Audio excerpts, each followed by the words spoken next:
It is 1952. Somewhere in the highlands of central Korea, a man is kneeling in the snow outside a bombed-out church building. He has no coat. The temperature is well below freezing. He has been kneeling there since 3 in the morning, and he will not rise until God speaks. His name is Andrew Gih. He has already lost everything: his pastorate, his reputation, his country. The war has reduced his congregation to rubble, literally. The walls are standing, but the roof collapsed under artillery fire 2 months ago, and what remains is open to the sky. He prays in the snow because there is nowhere else to pray. He is not praying for himself. He is praying for a young man he has never met, a 17-year-old boy in Shanghai who is dying of tuberculosis, who has been told by 3 different doctors that he will not survive another winter. Andrew Gih received a letter about this boy from a woman who had heard him preach, who had no reason to write except that something told her to. Andrew Gih finishes his prayer. He stands. He brushes the snow from his trousers. He goes inside the roofless church, sits at the one table that survived the shelling, and writes a letter back to the woman. Tell the boy God is not finished with him. 3 weeks later, the boy's fever broke. The tuberculosis retreated. The doctors had no explanation. The boy's name was Philip Tso, and what he did with the life Andrew Gih prayed back into existence would change the course of the gospel across Southeast Asia, reaching millions of people in 5 countries across 4 decades. None of those people know Andrew Gih's name. Most of them barely know Philip Tso's. This is his story, and it will challenge everything you think you know about what it means to be called by God. Andrew Gih was born in 1901 in Ningbo, China, the youngest of 7 children in a family that had converted to Christianity 2 generations earlier under the influence of Protestant missionaries from England. His grandfather had been one of the first Chinese elders in a local church in Zhejiang province, a man who could quote entire books of the New Testament from memory and who once walked 17 miles through flooded rice fields to deliver medicine to a village that had no doctor. Andrew grew up hearing that story. He heard it so often he could recite it like scripture, and like most things children hear too often, he stopped listening to it entirely by the time he was 12. He was not particularly devout as a boy. He was clever, restless, easily bored, the kind of child who asked embarrassing questions during Sunday services and once convinced his older brother that the book of Jonah was probably allegorical, just to watch his brother panic. His mother, a woman of extraordinary patience and equally extraordinary faith, told him once that God would use his mouth one day if he could learn to stop running it for himself. He didn't know what she meant. He found out later. When Andrew was 14, a revival swept through the missionary schools of coastal China. Not the polished, organized kind of revival that appears on church calendars. The other kind. The kind that starts at 2 in the morning when a 16-year-old girl in a dormitory begins weeping and cannot explain why.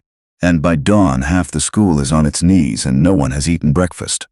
Andrew was in that dormitory building. He was not weeping. He was watching, the way a scientist watches a phenomenon he cannot classify.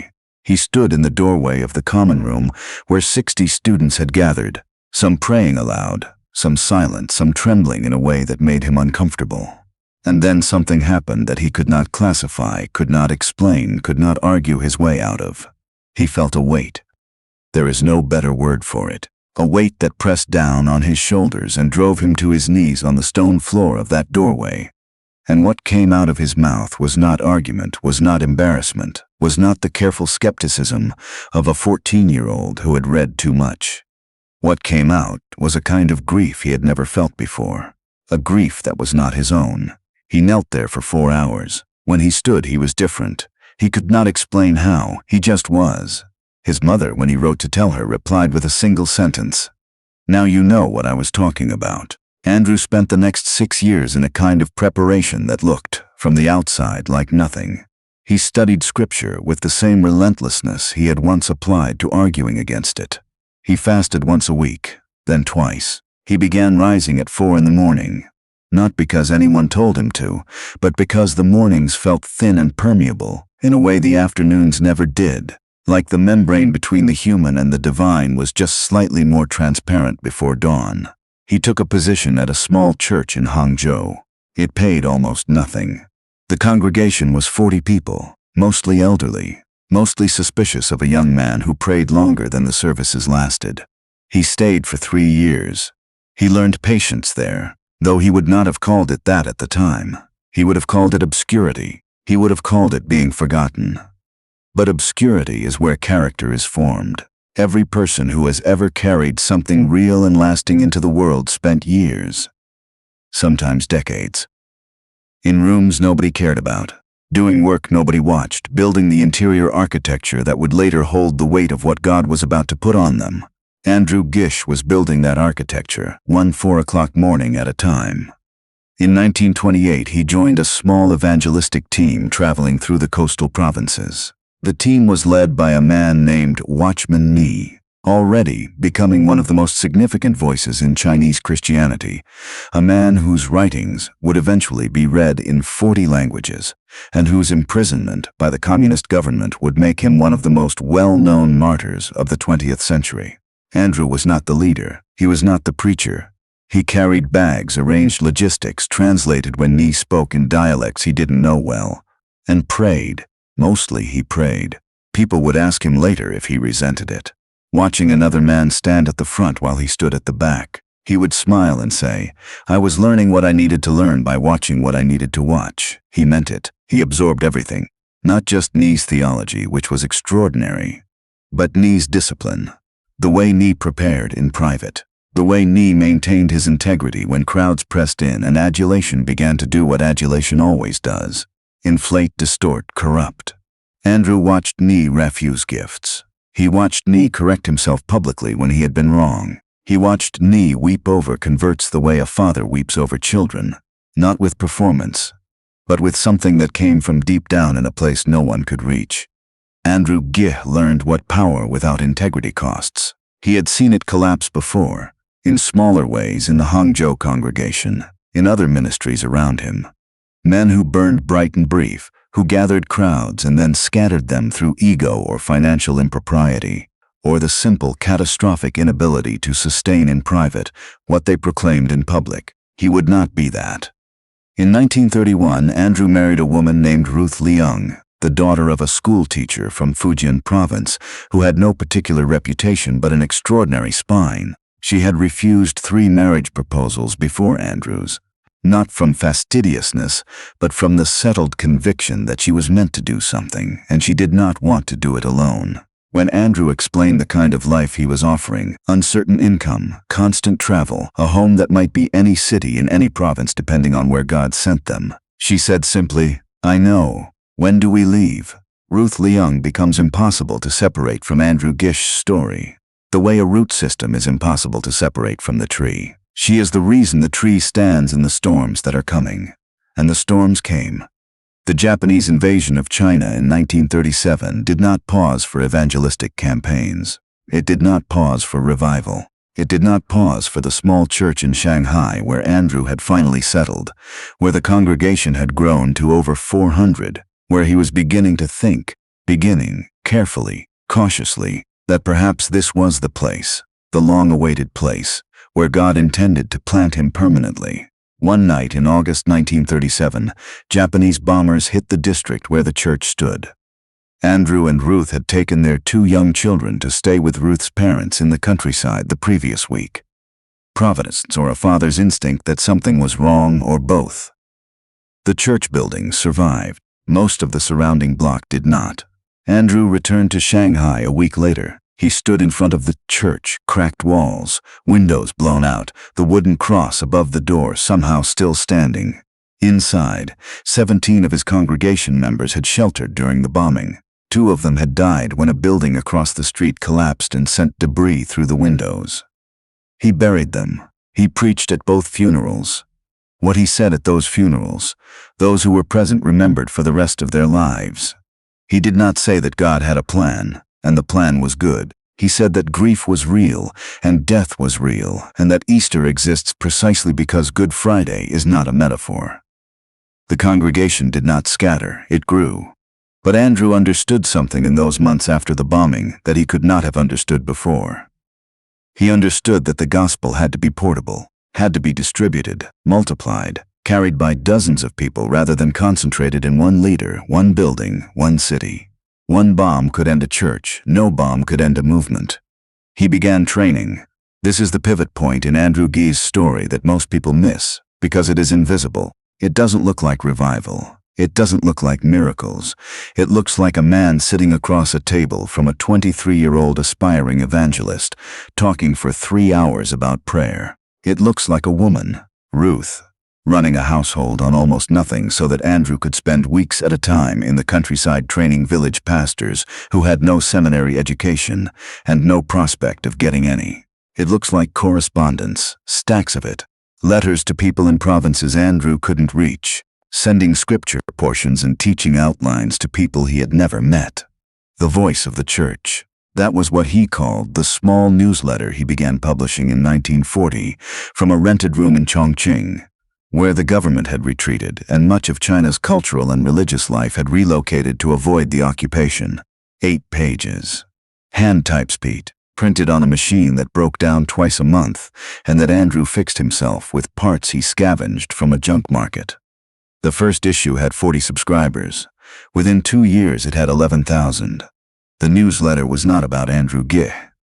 It was about what God was doing through people nobody had heard of. A woman in Yunnan province who had led her entire village to faith after her son was healed of a bone infection that the local doctor had said would kill him. A young man in Sichuan who had started a church in a tobacco warehouse and was baptizing people in a river whose name Andrew couldn't spell. A network of women in occupied Shanghai who were memorizing entire books of the New Testament because they understood, with a clarity that comfortable Christians never quite reach, that the day might come when Bibles would be confiscated and what lived in your mind was all you had left. Andrew documented them, investigated them, verified them the way a journalist verifies, with follow-up letters and corroboration from multiple sources. He published the real ones. He declined the embellished ones, even when the embellished versions would have generated more interest, more subscribers, more support. Integrity protects the miraculous, or the miraculous becomes mockery. He had learned that watching Zion City collapse, he would not repeat the mistake.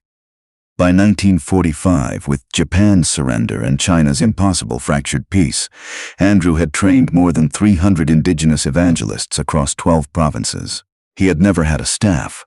He had never had a budget that a Western organization would recognize as such.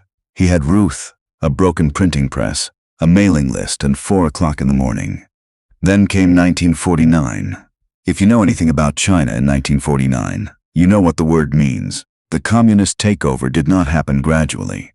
It happened, and then it was over, and the world that had existed before it was simply gone. Churches that had operated for decades were shuttered overnight. Foreign missionaries were expelled. Chinese pastors who would not renounce their faith were imprisoned, some of them for decades, some of them forever. Andrew Gih was not in China when Mao's forces entered Shanghai. He was in Hong Kong, having traveled there 3 weeks earlier for a speaking engagement. He could not go back. This is one of the things history does.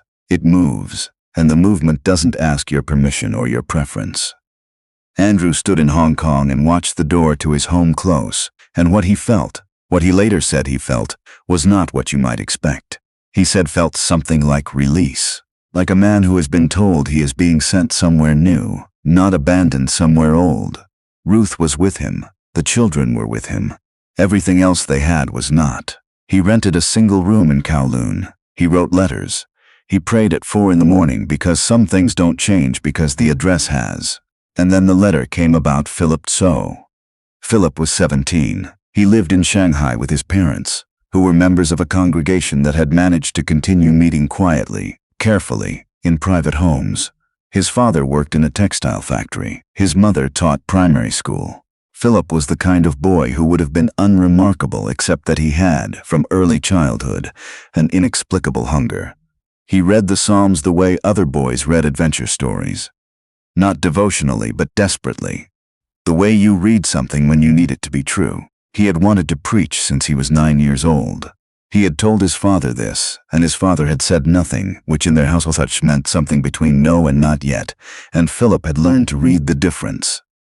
Then the tuberculosis. 3 doctors, 2 hospitals, The same verdict each time, delivered with the particular gentleness doctors use when the news is terminal and the patient is a child. Philip's mother wrote to every person she could think of. She wrote to pastors she had heard of, but never met. She wrote to Andrew Gih because someone had given her a copy of the Voice of the Church newsletter, and she had no other idea. Andrew Gih read her letter in his rented room in Kowloon. He prayed over it for 2 days before he responded, not because he was uncertain, but because he wanted to be sure that what he wrote came from somewhere real and not from the reflex of pastoral comfort. He had read too many Christian letters that were nothing but organized kindness, polished reassurance with no weight behind it. When he wrote back, it was one paragraph. It said what he knew to be true. It said, "Tell the boy God is not finished with him." 3 weeks later, Philip Tso's fever broke. The tuberculosis retreated. The doctors said they had no explanation. Philip's mother wrote again, this time a letter that Andrew read and set down on the table and sat with for a long time. He wrote back again. This time the letter was longer. He asked Philip. He wrote directly to Philip, not to his mother, what he wanted to do with the life that had apparently been given back to him. He asked it not as a pastoral question, but as a real one, the way one man asks another. Philip wrote back within a week. He said, "I want to preach." Andrew Gih arranged for Philip to come to Hong Kong. This required money that Andrew did not have, and visas that were theoretically impossible to obtain, and the cooperation of several people in several bureaucracies who had every reason to say no. All of it somehow happened. Philip Tso arrived in Hong Kong in 1953 at 18 years old, carrying one bag and the particular confidence of someone who has been very close to death and come back from it changed. Andrew Gih looked at him across the table in the rented room in Kowloon and saw immediately what Philip would become. He didn't say so. He made Philip tea and asked him what he had read lately, and listened for 2 hours while Philip talked. The training took 4 years. Andrew was not gentle exactly. He was patient, which is different. There is a version of gentleness that is really just reluctance to push, reluctance to demand, reluctance to say the hard thing because the hard thing is uncomfortable to say. That was not what Andrew offered. Andrew told Philip once, in the middle of a long argument about the nature of signs and wonders, the anointing will only go as far as the character underneath it can hold. If you want to carry something large, build something large underneath. And building underneath is not interesting work. It is lonely, repetitive, invisible work, and it is the only work that matters. Philip argued. He was 18, then 19, then 20. He argued. Andrew let him argue. And then consistently, patiently, without ego, he showed Philip why he was wrong. Not by assertion, but by evidence. By pointing to men who had burned bright and brief. By pointing to the women in occupied Shanghai, who had memorized the New Testament because they had understood earlier than the men around them that the interior work was the only work that couldn't be taken from you. Philip stopped arguing around the age of 21, not because Andrew had won, but because Philip had finally seen what Andrew was pointing at. In 1957, Andrew organized the first regional gathering of indigenous evangelists across Southeast Asia, Hong Kong, Singapore, the Philippines, Taiwan, and Malaysia. He had spent 6 years building relationships with pastors and church leaders across all 5 territories, writing letters, making trips when he could afford to, praying about people he had never met as if they were sitting across from him. The gathering had 63 attendees. It was held in a church basement in Singapore that was too small and too hot, and had a water problem that nobody ever quite resolved. Andrew opened the 3-day meeting with a 4-hour prayer session that some attendees found excessive and which nobody left. By the end of those 3 days, something had formed. Andrew couldn't have explained what exactly. It wasn't an organization, not yet. It was more like a recognition. Dozens of people in separate territories, understanding simultaneously that they were not alone, that what they were carrying was connected to what others were carrying, that the movement was larger than any one of their cities, or congregations, or languages. Andrew closed the gathering with a simple charge. Go home, train someone, come back next year with them. They did. The network that grew from those gatherings would eventually train over 2,000 indigenous evangelists across Southeast Asia. It would send gospel literature into Indonesia during the political upheaval of the mid-1960s, when direct missionary contact was impossible. It would provide training and support to church leaders in Vietnam during and after the American War. It would operate entirely through national leaders in every country it touched, because Andrew Gih had learned from the rubble of occupied Shanghai that the gospel had to be portable, and that indigenous people carrying it were not second-best substitutes for Western missionaries. They were the actual design. Philip Tso became one of the primary voices of the movement. He preached across Malaysia and Singapore and the Philippines, and the meetings were large, not always, but often, and the documented healings were real. Philip did what Andrew had taught him. He investigated claims before he published them. He debunked the fabricated ones publicly, even when that cost him standing with people who wanted the story to be true. He maintained financial accountability in a context where that was genuinely difficult, and where no one would have noticed if he hadn't. He did it because Andrew Gih had done it. Because what you watch someone carry, in secret, over years, is what you eventually carry yourself. What's stopping you from believing that the work you do in private, the prayer no one sees, the discipline no one applauds, the integrity you maintain when lying would be easy, is the very thing that determines how much of God's power you can sustain in public? What's stopping you from asking whether God might use you not as the person at the front, but as the person who builds what allows others to get there? Andrew Gih, by the mid-1960s, was in his 60s. His body was carrying the weight of 40 years of early mornings, and fasting and travel and grief, and the particular exhaustion of a man who has poured himself out continuously and refused to stop. The voice of the church newsletter had grown into a full publishing ministry, producing discipleship materials in 7 languages. The training network was operating without his constant oversight, because he had spent decades building it so that it would. He slowed, reluctantly, in the way that men who are constitutionally incapable of stopping slow, which is to say not very much, and only when the body insists. In 1968, Andrew Gih was sitting in a small chapel in Taipei, Taiwan, during a training session that Philip Tso was leading. Philip, his student, now the teacher, standing at the front of a room of 30 young Taiwanese evangelists, and Andrew had what he described to Ruth later as a moment of seeing. He looked at Philip. He looked at the 30 young people in the room. He thought about the 63 people in the Singapore Baptist 11 years earlier.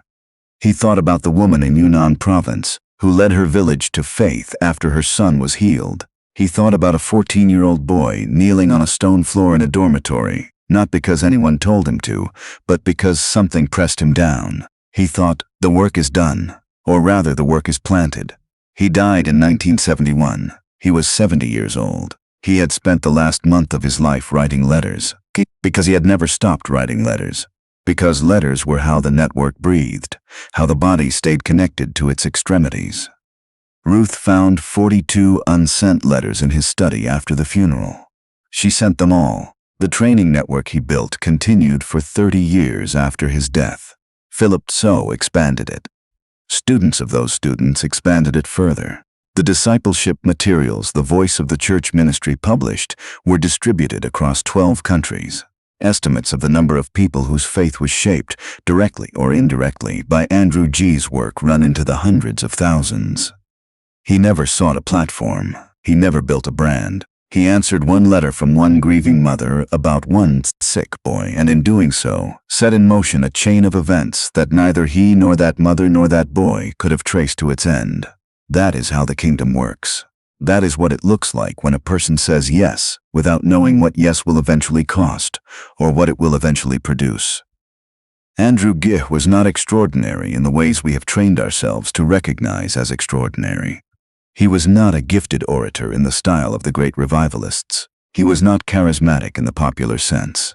He was not famous. He was not wealthy. He was a man who prayed at 4 a.m. for 50 years. And wrote letters to people he would never meet, and trained young men and women with the patience of someone who understands that formation is always slow and never spectacular, and always worth it. He saw a utopian Christian movement collapse in his childhood and decided he would build with different materials. He spent 18 years in obscurity and understood, eventually, that the obscurity was not wasted time.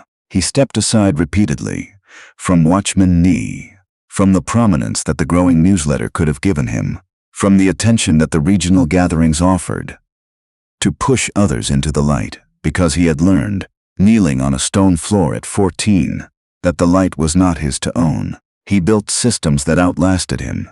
He trained people who trained people who trained people. He maintained integrity in a context where no one would have noticed or blamed him if he hadn't, because he had understood early that character is not the performance of virtue. It is the interior structure that holds everything else up. He wrote a letter to a 17-year-old boy dying in Shanghai and told him God was not finished with him. The boy lived. The boy preached. The boy trained others. The same God who used Andrew Gih is still at work. The same disciplines are still available. The early morning, the quiet room, the letter written to someone no one else is writing to. The same question stands before anyone who has ever felt too ordinary, too obscure, too unknown to matter. Are you willing to do the invisible work? Are you willing to pray for people you will never meet? Train people who will receive the credit? Build structures you will not be alive to see completed? Because that is the price. And it is a price Andrew Gih paid every single day, in full, from the time he was 14 years old until the time he sat down at his desk for the last time and wrote the first line of the 43rd letter. He never sent it. Ruth did. And somewhere in the country that letter reached, someone was changed by it. And that person changed others. And the chain continues, as it always does, through the lives of people who said yes, without knowing where yes would take them. You will not find Andrew Gih's name in most histories of 20th century Christianity. That would have embarrassed him. He chose the shadows. And everything that grew in those shadows is still growing.